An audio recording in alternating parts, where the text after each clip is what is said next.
Welcome to বঙ্গীয় গুরুকুল। আজকে আমরা জানবো পশ্চিমবঙ্গের সম্পর্কে সেরা কিছু প্রশ্ন।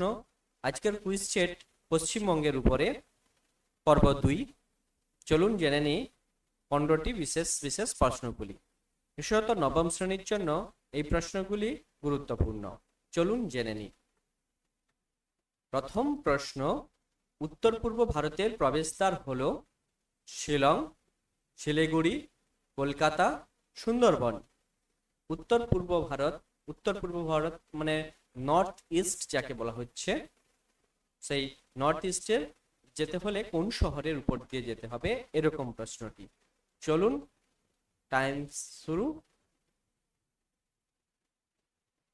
Times up. Answer is Siliguri. Siliguri শহরটার উপর দিয়েই উত্তর পূর্বের রাজ্যগুলিতে যেতে হবে আপনাদের। উত্তর পূর্ব রাজ্যগুলি বলতে অসম, অরুণাচল প্রদেশ, মণিপুর, মিজোরাম, ত্রিপুরা, মেঘালয়, এই রাজ্যগুলিতে যেতে হলে যদি আমাদের দেশের মধ্যে দিয়ে যেতে হয় তাহলে শিলিগুড়ি দিয়েই যেতে হয়। নেক্সট কোশ্চেন, পশ্চিমবঙ্গের ওপর দিয়ে প্রসারিত হয়েছে কোন রেখাটি? কর্কটক্রান্তি রেখা, এ, বি মকরক্রান্তি রেখা, সি বিষুবরেখা, ডি মূল মধ্য রেখা। টাইম চলছে, ভেবে দেখুন তো উত্তরটি কি হতে পারে। Times up. কর্কটক্রান্তি রেখা। আমরা জানি আমাদের নদিয়া জেলার কৃষ্ণনগর শহরটির উপর দিয়ে কর্কটক্রান্তি রেখা মানে 33.5 পৃথিবীর অবস্থানগত যে অক্ষাংশগত মান 33.5 অক্ষরেখা, তার মধ্যে আমাদের কর্কটক্রান্তি রেখাটি রয়েছে 33.5 উত্তর অক্ষরেখা। এটা তোমাদের মনে রেখে দিতে হবে একটু ভালো করে। তার এই অক্ষরেখার বিচারে জলবায়ু বিচার করা হয় অনেকটা। তারপরে চলো তো পরের প্রশ্ন, আয়তনে প্রতিবেশী রাজ্যগুলির মধ্যে পশ্চিমবঙ্গের স্থান হলো দ্বিতীয়, তৃতীয়, চতুর্থ, পঞ্চম। আয়তনে প্রতিবেশী রাজ্যগুলির মধ্যে। চলুন উত্তরটি জেনে নিই। টাইম চলছে, ভেবে দেখি পারেন কিনা। Times up. তৃতীয়। আচ্ছা, এখানে একটা প্রসঙ্গত বলে রাখি। এখানে বলা হয়েছে প্রতিবেশী রাজ্যগুলির মধ্যে, মানে পশ্চিমবঙ্গের প্রতিবেশী যে রাজ্যগুলি রয়েছে, ভারতের মধ্যে বলা হয়নি। ভারতের 28টি রাজ্যের মধ্যে কততম বলা হয়নি, সে তাহলে তো 13 নম্বর হতো পশ্চিমবঙ্গ।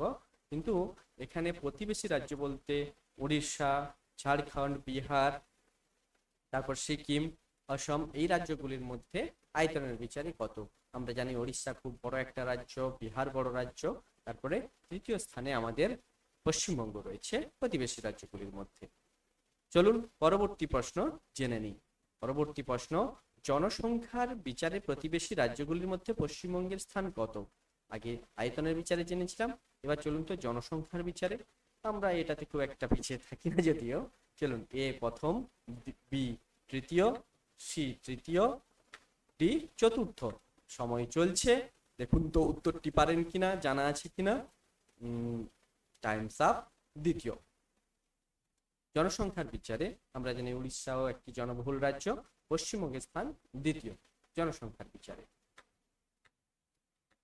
এবার পরবর্তী 5 নম্বর প্রশ্ন, ভূপ্রকৃতি অনুসারে পশ্চিমবঙ্গকে ভাগ করা যায় কয়টি ভাগে? 2টি ভাগে, 3টি ভাগে, 4টি ভাগে, 5টি ভাগে।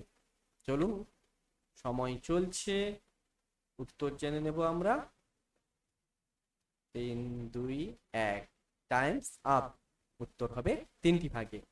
আমরা এমন একটি রাজ্যে বাস করি খুবই ভূপ্রাকৃতিক ভাবে বৈচিত্র্যপূর্ণ।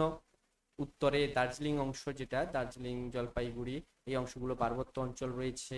তারপরে আমাদের পশ্চিমের মালভূমি অঞ্চল রয়েছে। আর সমগ্র উত্তর ও পশ্চিম দক্ষিণ দিক পুরো অংশটা নিয়ে সমভূমি রয়েছে, বিস্তীর্ণ সমভূমি রয়েছে। এই সমভূমির মধ্যে উপকূলীয় বাড়িয়াড়ি অঞ্চল, যেটা মেদিনীপুর অংশে পড়ে, দীঘা সংলগ্ন অঞ্চল এবং সুন্দরবন অঞ্চলে যে বদ্বীপ অঞ্চলগুলো পড়ে, এর মধ্যে কোনো কোনো বইতে তোমরা 5টি ভাগ করে এই দুটোকে আলাদা করে দেখানো হয়েছে, তবে প্রধান ভূপ্রকৃতিগত ভাবে 3টি মনে রেখে দিও। আর এই দুটি বিশেষ যে বিভাগ, এটা সমভূমির মধ্যে পড়ে। চলো পরবর্তী প্রশ্নে যাব। পশ্চিমবঙ্গের সর্বোচ্চ পর্বত শৃঙ্গ হলো পশ্চিমবঙ্গে যদি তোমরা সর্বোচ্চ পর্বত শৃঙ্গ ধরো, ভারতের নয় কিন্তু, কাঞ্চনজঙ্ঘা, সান্দাকফু, টাইগার হিল, কোনোটি নয়। সময় চলছে, উত্তরটি মনে মনে ভাবুন, দেখুন তো উত্তরটি কি হতে পারে। সময় শেষ, সান্দাকফু। পশ্চিমবঙ্গে যদি সব থেকে তুমি উঁচু জায়গায় যেতে চাও, পশ্চিমবঙ্গের মধ্যে, রাজ্য ত্যাগ করা যাবে না, তাহলে সর্বোচ্চ জায়গা সান্দাকফু। যারা দার্জিলিং ঘুরে এসছেন বা যাবেন, তারা যারা যাবেন সান্দাকফু দেখে আসবেন, আর যারা গেছেন আশা করি দেখেই এসছেন। চলুন পরবর্তী প্রশ্ন, 7 নম্বর প্রশ্ন। সক্রিয় বদ্বীপ দেখা যায় পশ্চিমবঙ্গের কোন ভূমিরূপ অঞ্চলে? উত্তরে সমভূমি অঞ্চলে, বি গাঙ্গেয় বদ্বীপ অঞ্চলে, সি সুন্দরবন অঞ্চলে, ডি মেদিনীপুর অঞ্চলে। সময় শুরু হয়ে গেছে, দেখুন তো উত্তরটি জানা আছে কিনা। সক্রিয় বদ্বীপ মানে বদ্বীপ গঠনের কাজ চলছে, সুন্দরবন। উত্তর হবে সুন্দরবন অঞ্চলে। এখানে এখনো বদ্বীপের গঠনের কাজ চলছে, ভাঙাগোড়া চলছে। আর বাকি জায়গাগুলোতে তো বদ্বীপ, গাঙ্গেয় বদ্বীপ অঞ্চল, এটাও সুন্দরবন গাঙ্গেয় বদ্বীপ অঞ্চলের মধ্যে পড়ে। কিছু পাশা এমন উত্তরটা দেয়া হয়েছে, গাঙ্গেয় বদ্বীপ অংশ বিস্তীর্ণ অংশ, তাই দুটো একটু কনফিউশন আছে, তবে সুন্দরবন অঞ্চলটা করবেন, ওখানে বদ্বীপ অঞ্চল এখনো গঠনের কাজ চলছে। তারপরের প্রশ্ন, নিয়মিত জোয়ার ভাটা হয় পশ্চিমবঙ্গের কোন নদীতে? নিয়মিত জোয়ার ভাটা হয় মাতলা, লিস, সুবর্ণরেখা, তিস্তা। উত্তরটা সবাই জানেন, জোয়ার ভাটা মানে সুন্দরবন অঞ্চলের নদীগুলোতে হয়, গাঙ্গেয় বদ্বীপ অঞ্চলগুলোতে যেগুলো মাতলা, এটা মাতলা নদীতে আমরা জানি, মাতলা, গোসাবা এই নদীগুলোতে সুন্দরবন অঞ্চলের বঙ্গোপসাগরের জল ঢুকে আসে, জোয়ার ভাটা হয়। এর পরবর্তী প্রশ্ন, 9 নম্বর প্রশ্ন। পশ্চিমবঙ্গের রাঢ় অঞ্চল দিয়ে প্রবাহিত একটি নদীর নাম হলো রাঢ় অঞ্চলের নদী। তোরসা, ময়ূরাক্ষী, বিদ্যাধরী, জলঢাকা। পশ্চিমবঙ্গের রাঢ় অঞ্চলে, এখানে খুব সহজ প্রশ্ন, অবশ্যই বলতে পারবেন, মনে করে দেখুন। ময়ূরাক্ষী, ময়ূরাক্ষী, অজয়, পাশাপাশি নদীগুলো দামোদর, এই নদীগুলো রাঢ় অঞ্চলের নদী। চলুন পরবর্তী প্রশ্ন জেনে নিই। 10 নম্বর প্রশ্ন। পশ্চিমবঙ্গের একটি পূর্ববাহিনী নদীর নাম হলো, পূর্ব দিকে প্রবাহিত হচ্ছে যে নদীটি। পশ্চিমবঙ্গের মালভূমি অঞ্চলের নদীগুলো প্রায়ই পূর্ববাহিনী নদী। চলুন তো জেনে নিই। মহানন্দা, দামোদর, পিয়ালি আর মেচি। তাহলে উত্তর হবে মহানন্দা, তো উপরে মহানন্দা হবে না, পিয়ালি তো আপনারা জানেন। উত্তর দামোদর। দামোদরকে একসময় দুঃখের নদ বলা হতো, কিন্তু এখন দামোদর পরিকল্পনা করার মাধ্যমে কিছুটা বন্যা কমানো গেছে। পরবর্তী প্রশ্ন, 11 নম্বর প্রশ্ন। পশ্চিমবঙ্গের পার্বত্য অঞ্চলে প্রবাহিত একটি নদী হলো তিস্তা, দামোদর, গোসাবা, সুবর্ণরেখা। পার্বত্য অঞ্চলের নদী কোনটি?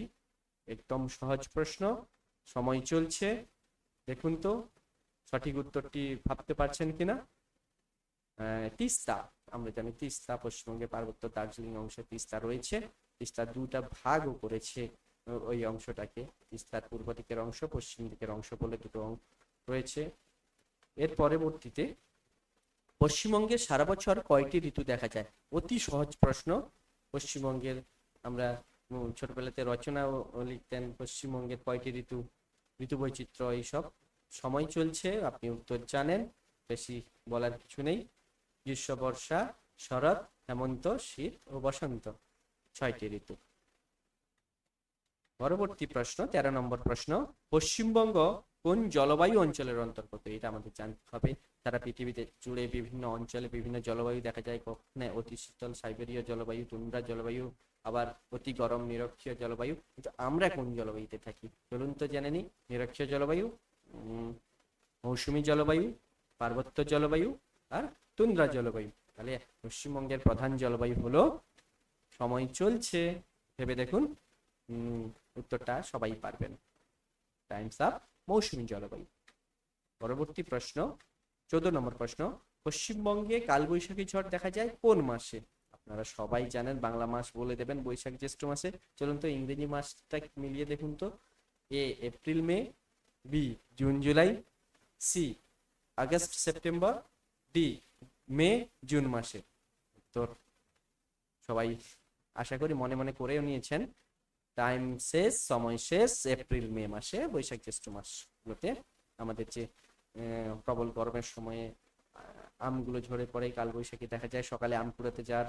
যদিও এটা গ্রাম বাংলার ছবি, শহরের যারা দেখবেন তারা এটা একটু রিলেট করতে পারবেন না। চলুন শেষ প্রশ্ন খতম করার আগে শেষ প্রশ্ন, পশ্চিমবঙ্গে সর্বাধিক বৃষ্টিপাত হয় কোথায়? আচ্ছা, এই প্রশ্নটির উত্তরটি না দিয়ে যদি আপনাদের জন্য ছেড়ে যাই, আপনারা কমেন্টে উত্তরটা জানান। শেষ প্রশ্ন, এ সুন্দরবন, বি দীঘা শঙ্করপুর, সি পার্বত্য অঞ্চল, ডি হাওড়া অঞ্চলে সব থেকে বেশি বৃষ্টিপাত কোন অঞ্চলে হয়? আমি উত্তরটি না দিয়ে আপনাদের জন্য ছেড়ে গেলাম, আপনারা কমেন্ট করে উত্তরটি জানান। এবং নবম শ্রেণীর যে ছাত্ররা আছে, অবশ্যই তোমাদের এই উত্তরটি পারার কথা, সবাই কমেন্ট করে উত্তরটি জানাও। আমি উত্তরটি বললাম না। সবাই ভালো থাকবেন, সুস্থ থাকবেন। নবম শ্রেণীর জন্য এই প্রশ্নগুলো বিশেষভাবে গুরুত্বপূর্ণ। তোমরা নিজে দেখো এবং বন্ধু বান্ধবকে পারলে যদি শেয়ার করাও, তবে ফোনে বেশি সময় কাটানোর দরকার নেই। ধন্যবাদ, সকলে ভালো থাকবেন।